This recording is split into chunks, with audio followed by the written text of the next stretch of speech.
menyembah Engkau Tuhan, sebab Engkau pencipta semesta dalam hidup kami.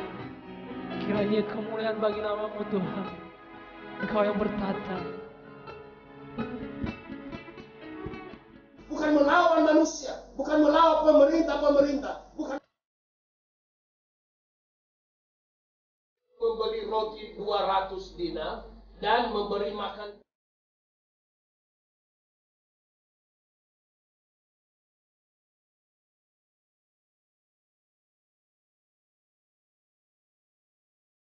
Mari kita membuka firman Tuhan di dalam Markus pasal 1 ayat 35 sampai dengan 45. Dan seperti biasa saya membacakannya kepada kita di dalam kitab suci Indonesia Literal Translation. Demikian. Markus pasal 1 ayat 35 sampai 45. Yesus mengajar di berbagai kota.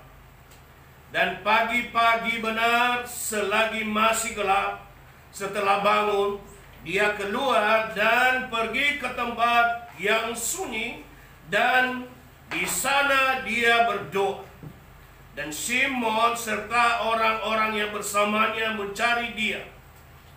Dan setelah mendapatkan dia, mereka berkata kepadanya, "Semua orang mencari engkau." Dan berkata dia kepada mereka, "Marilah kita pergi kepada mereka yang mendiami kota terdekat, supaya aku pun dapat berkhotbah di sana, karena untuk itulah aku telah datang." Dan ketika dia sedang berkhotbah di sinagoga mereka di seluruh Galilea dan mengusir roh jahat, maka datanglah kepadanya seorang kusta percaya mendesak dia dan berlutut kepadanya dan berkata kepadanya, "Jika engkau mau, engkau dapat menahirkan aku." Dan dengan digerakkan oleh belas kasihan, seraya mengulurkan tangannya, Yesus menjamahnya dan berkata kepadanya, "Aku mau, biarlah engkau ditahirkan." Dan setelah dia berkata, seketika itu juga lenyaplah penyakit kusta itu daripadanya. Dan dia ditahirkan, dan segera dia menyuruhnya pergi sambil memberi peringatan keras dan berkata kepadanya, "Perhatikanlah, jangan mengatakan apapun kepada siapapun, tetapi pergilah, perlihatkanlah dirimu kepada imam, dan persembahkanlah berkenaan dengan penahiranmu apa yang telah Musa perintahkan sebagai kesaksian kepada mereka." Namun setelah keluar, ia mulai bercerita banyak dan mengeluh, menyebarluaskan peristiwa itu, sehingga dia tidak lagi dapat masuk ke kota secara terbuka. Sebaliknya dia berada di luar, di tempat yang sunyi, dan berdatanganlah mereka dari segala penjuru kepadanya. Demikian jauh pembacaan kebenaran firman Tuhan kepada kita. Yang berbahagia adalah kita yang mendengarkan serta melakukannya dalam hidup kita.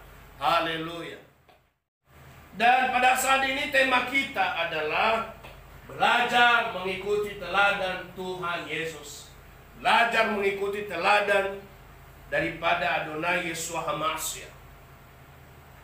Nah, apa saja teladan-teladan yang kita pelajari dari Tuhan Yesus Kristus? Memang sangat terbatas, dan semua teladan itu kita bahas pada saat ini. Ada beberapa teladan yang bisa terinspirasi kepada saya dan menjadi inspirasi kita semua di dalam pembacaan ayat perikop yang sudah kita baca tadi, yang sudah kita dengarkan tadi, bahwa Yesus adalah Tuhan yang dari sorga, dan dia datang ke dalam dunia menjadi manusia. Dan di dalam keadaannya sebagai manusia, dia memberikan kepada kita teladan-teladan. Pertama-tama dulu sebelum kita masuk di sana, yang perlu kita ketahui bahwa dunia tidak mampu dan tidak bisa menerima Tuhan menjadi manusia. Sekali lagi, saya mau sampaikan kepada saudara-saudara pada saat ini, dunia yang tidak beriman, dunia yang tidak masuk dalam panggilan keselamatan, tidak bisa, tidak mampu menerima Tuhan yang hidup, Tuhan yang bersuarga, ya Tuhan yang berkuasa di surga, Tuhan yang maha bisa, Tuhan yang maha tahu, Tuhan yang ajaib menjadi manusia. Itu tidak masuk logika mereka. Dan itu hanya bisa dipahami, hanya bisa diterima oleh urapan Roh Kudus, sehingga Roh Kudus memberikan iluminasi, memberikan ilham, memberikan pengertian, memberikan kekuatan untuk dapat beriman kepada Yeshua HaMashiach.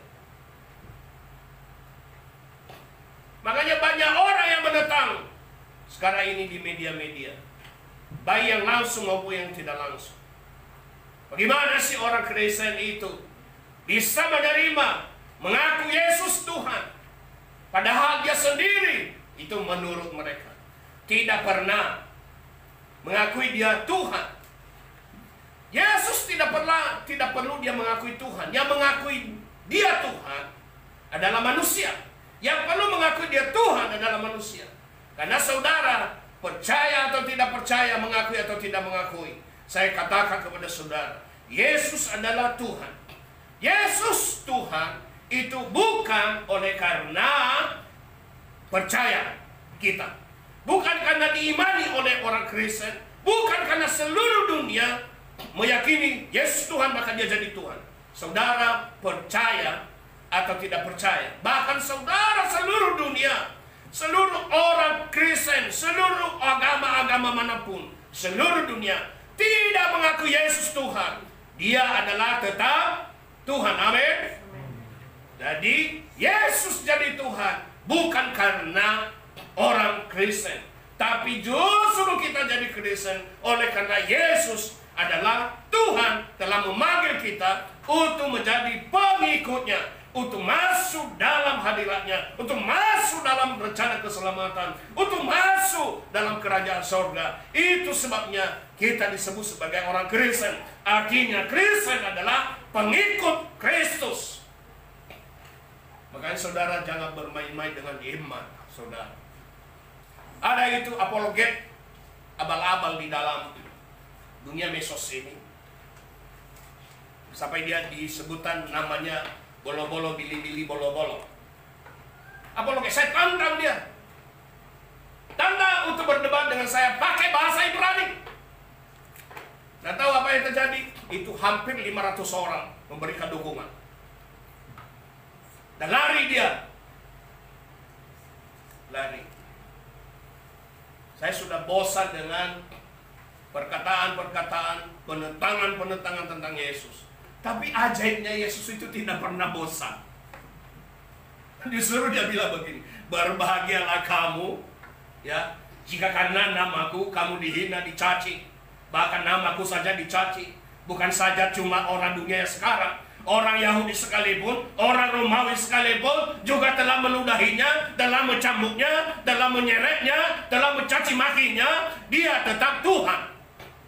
Bahkan orang, ya, orang Yahudi, bahkan imam-imam, kepala-kepala, orang-orang Farisi, ahli-ahli Taurat, orang-orang Saduki, ketika Yesus mengatakan, aku akan bangkit pada hari yang ketiga, mereka menghinanya, mereka menghujatnya, mereka melemparinya dengan batu. Lalu mereka mengatakan, dia menghujat Elohim yang di sorga, dia menghujat Yahweh di sorga. Tidak mungkin dia akan bangkit pada hari yang ketiga. Dan Yesus membuktikan itu. Dia bangkit pada hari yang ketiga. Suka atau tidak suka, terima atau tidak terima, tapi fakta sejarah, bukti-bukti arkeologi telah menuliskannya bahwa Yesus HaMashiach itu telah bangkit dan naik ke surga. Ada amin.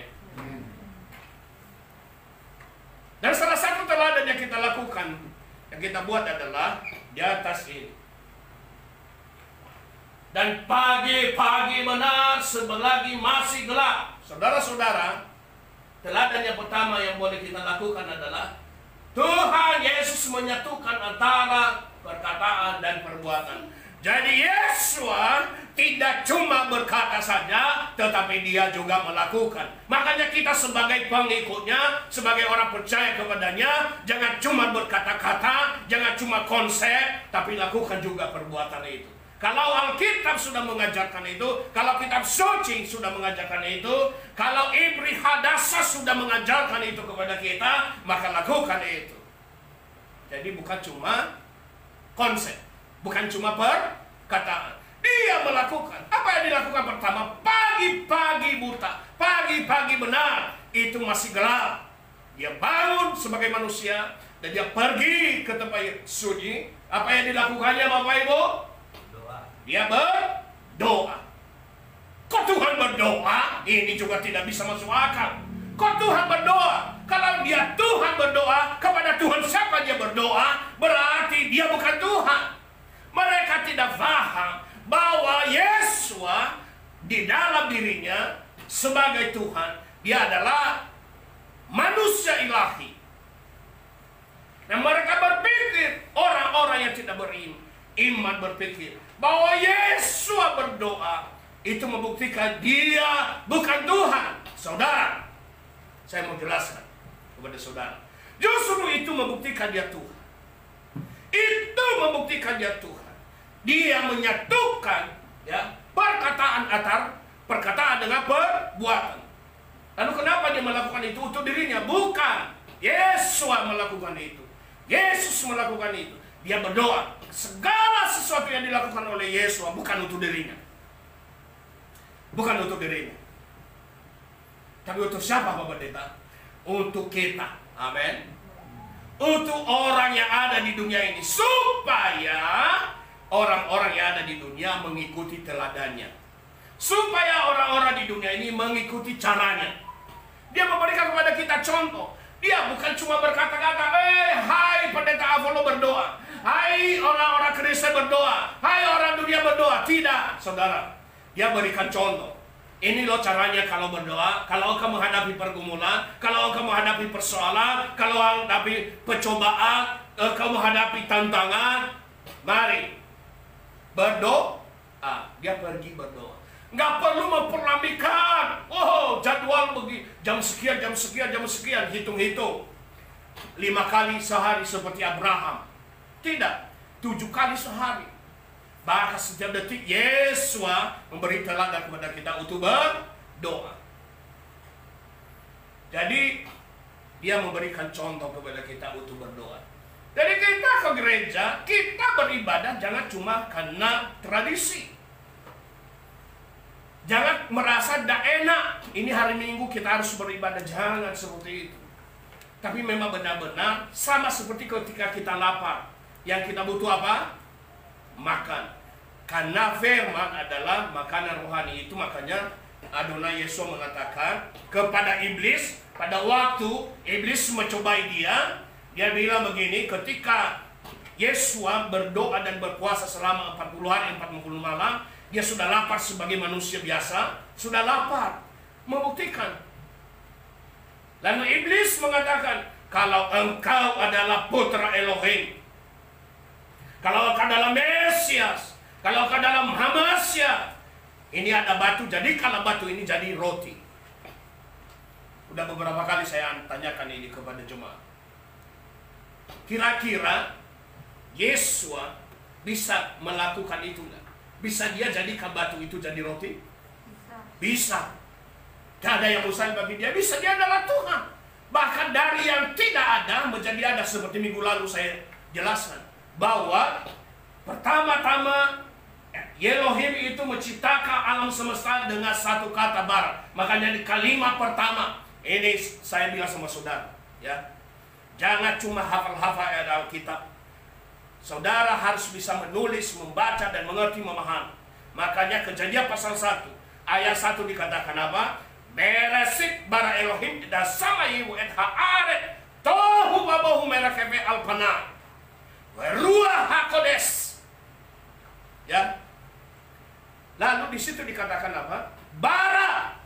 Ada kata bara. Dia jadikan dari yang tidak ada menjadi ada. Lalu kenapa? Nah, itu pertanyaannya. Kenapa ketika iblis mengatakan kepada Adonai Yesua, ini batu jadikan roti karena engkau lapar? Bukankah itu sekaligus menampakkan kekuasaannya? Bukankah itu sekaligus bahwa dia perlihatkan dia betul-betul, bukankah itu sekaligus menjadi rupanya hasil doa dan puasa? Langsung jadi mujizat, ternyata batu jadi roti. Pertanyaannya kenapa Tuhan Yesus tidak melakukan itu? Itu pertanyaan. Dan dunia tidak tahu itu bisa menjawab, itu tidak bisa menjawab. Tapi Alkitab bisa menjawab. Firman Kristus, Dabar Elohim bisa menjawabnya. Ada amin? Kenapa tidak melakukan itu? Karena yang memerintahkan adalah iblis. Jadi kalau Yesus Hamasya melakukan itu, kalau Yesus Kristus melakukan itu artinya dia tunduk kepada perintah iblis. Berarti ketika dia melakukan itu, dia sudah berada di bawah kekuasaan iblis.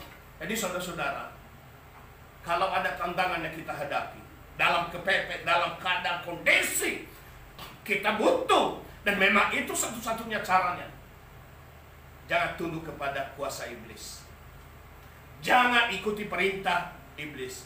Jangan ikuti perintah iblis. Kenapa? Karena penguasa alam semesta ini adalah iblis. Roh yang melayang-layang di udara. Tapi tunduklah kepada perintah Bapa Yahweh. Makanya Yesus luar biasa menjawabnya. Hai engkau iblis, sembahlah Yahweh Elohimmu dengan segenap hatimu, segenap jiwamu. Ada tertulis di dalam Alkitab, dengan segenap kekuatan. Manusia tidak hidup dari roti saja, tapi manusia kenyang oleh firman yang keluar dari mulut Elohim. Itu jawaban yang sangat luar biasa, dasar. Dan ketika mendengarkan itu, iblis gemetar. Ternyata di sini membuktikan Yesus benar-benar Tuhan. Iblis pun tahu, tapi manusia tidak tahu. Iblis tahu Yesus adalah Tuhan. Di sini kembali kita, hari masih pagi, Yesus pergi ke tempat sunyi untuk berdoa. Jadi berdoa itu ke tempat yang sunyi. Bukan di pinggir-pinggir jalan, bukan di simpang-simpang jalan seperti orang-orang ahli Farisi, orang-orang Saduki.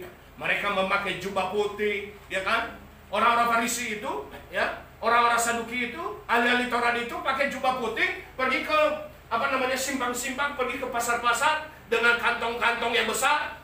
Lalu kemudian mereka berdoa, ya.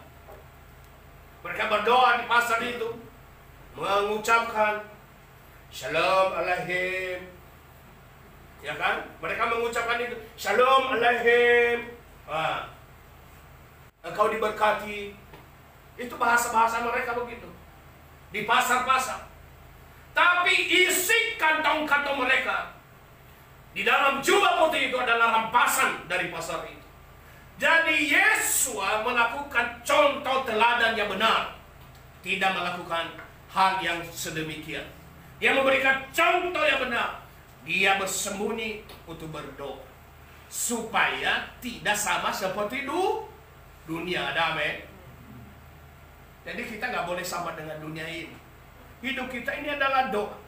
Kenapa doa? Itu ada membangun hubungan yang akrab dengan Bapa Surgawi. Ya. Jadi doa itu adalah membangun hubungan yang akrab dengan Bapa Surgawi. Antara dunia dan surga itu menyatu. Nah kita lihat misalnya siapa-siapa yang berdoa. Ada yang namanya pembantunya Abraham atau hambanya Abraham. Ketika dia mencari istri daripada anaknya Abraham, istri daripada anak Abraham itu yang dicarikan oleh pembantunya namanya Ishak. dia mencari istri Ishak. Makanya anak-anak Abraham itu kan ada Ismail dan ada Ishak. Nah, Ismail itu lebih duluan lahir dari Hagar. Betul ya? Dari Hagar. Tapi itu anak pembantu. Istri tidak sah daripada Abraham. Duluanlah Ismail lahir. Perbedaan antara Ismail dengan Isa ini kurang lebih 13 tahun. Lalu Ismail ini selalu menjolimi Ishak. Makanya Abraham mengusir Ismail keluar dari rumah. Karena selalu dia mau jolimi daripada Ishak, karena adanya ini kecil. Padahal ini Ishak ini adalah anak pertama dari istri pertama yang dijanjikan itu. Amin. Ini anak perjanjian, bukan Ismail anak perjanjiannya. Yang anak perjanjian adalah Ishak berdasarkan kitab suci, bukan berdasarkan filsafat dunia. Saya baca berdasarkan Alkitab. Jadi sekarang ini saya sedang menjelaskan tentang Alkitab, bukan kitab yang lain. Sedang menjelaskan Alkitab orang Kristen. Amin. Kalau kita berdoa ada kuasa.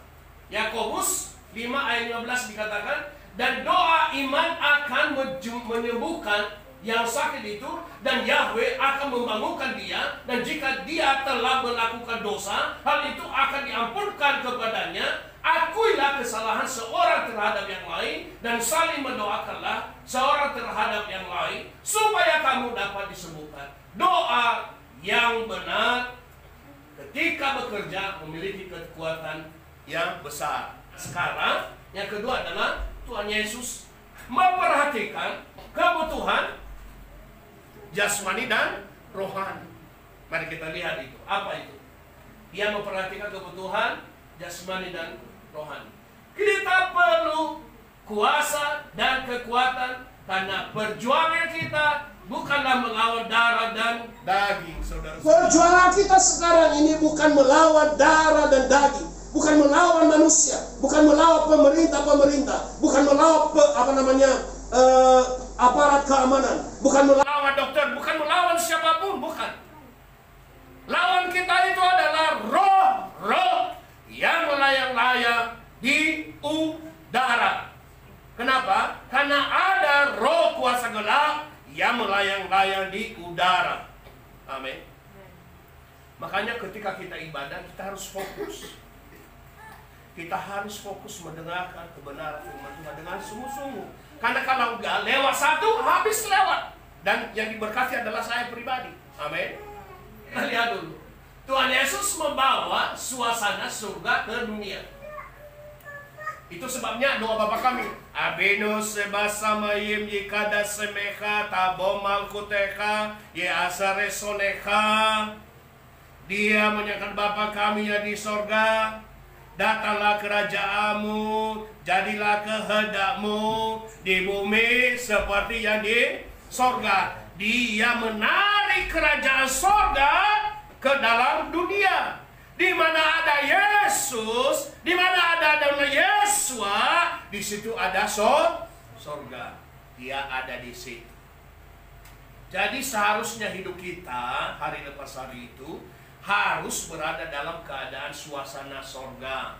Jangan bersungut-sungut terus, jangan terus kening dilipat, ya. Jangan seperti saya ini kening ini bisa dihitung berlipat-lipat. Itu tanda ajaib. Ini di kening saya ada tanda hitam, tanda bukti sedang berdoa. Amin. Haleluya. Jadi firman Tuhan bilang apa? Hendaklah firman itu menjadi tanda di dahimu, di dahi ada firman. Menjadi tanda di lehermu, diikatkan di leher. Menjadi tanda di gelang, menjadi gelang, tangan di tangan, cincin di pintu rumahmu. Jadi ada tanda di dahi kita. Makanya begitu melihat kening saja, setan lari, Pak. Haleluya. Jadi itu makanya ketika panggil Bapak Pendeta Apollo supaya setan lari. Oh, dijadikan saya dukung kalau begitu. Jadi kalau kita berdoa di dalam roh, nggak perlu harus hadir dan nggak perlu harus hadir tubuh saya di situ. Yang penting kita doa. Doa itu kan penuh kuasa. Roh yang bekerja di sana. Itu makanya banyak orang yang minta doa melalui telepon. Karena mereka tahu bukan Pak Apolonya, bukan Pak Gembalanya, bukan Pak Pendeta Apolonya yang berkuasa, tapi doa yang disampaikan kepada Adonai Yesua yang berkuasa oleh kuasa Roh Kudus. Begitu. Sehingga nanti kalau saya mati pada waktunya, tidak ada orang yang pergi-pergi ke kuburan minta berkah. Halo Pak Pendeta, kami minta berkah. Jangan. Saya sudah nggak ada di situ lagi, di kubur itu. Nantinya itu jasad saya aja. Tapi waktu Tuhan Yesus datang kedua kali, jasad itu pun dibangkitkan. Tugas orang Kristen adalah mendatangkan suasana kerajaan surga di bumi ini. Jangan tugasnya mendatangkan pertengkaran. Jangan tugasnya mendatangkan pertingaian. Tapi mendatangkan damai sejahtera, membawa damai, membawa shalom kepada siapapun. Teladan yang keempat yang kita lihat, dia memiliki visi dan misi. Makanya kita itu harus punya visi misi. Jadi mengajar di sinagoge, mengajar. Apa ajaran yang pertama yang Tuhan Yesus ajar kepada kita itu adalah kasih. Dia mengajar tentang mengasihi sesama. Dia bilang begini, kasihlah Yahweh Elohimmu dengan segenap hatimu, segenap jiwamu, segenap kekuatanmu, dan kasihilah sesamamu manusia seperti dirimu sendiri. Ini ajaran yang pertama. Dia mengasihi. Jadi kita mengasihi. Kemudian ajaran yang kedua, dia memberitahukan dirinya, aku adalah Tuhan yang hidup itu. Visi misi kita menentukan siapa kita, menentukan siapa hidup kita, menunjukkan tujuan hidup kita, arah kita. Ada amin? Adonai Yesus memberkati.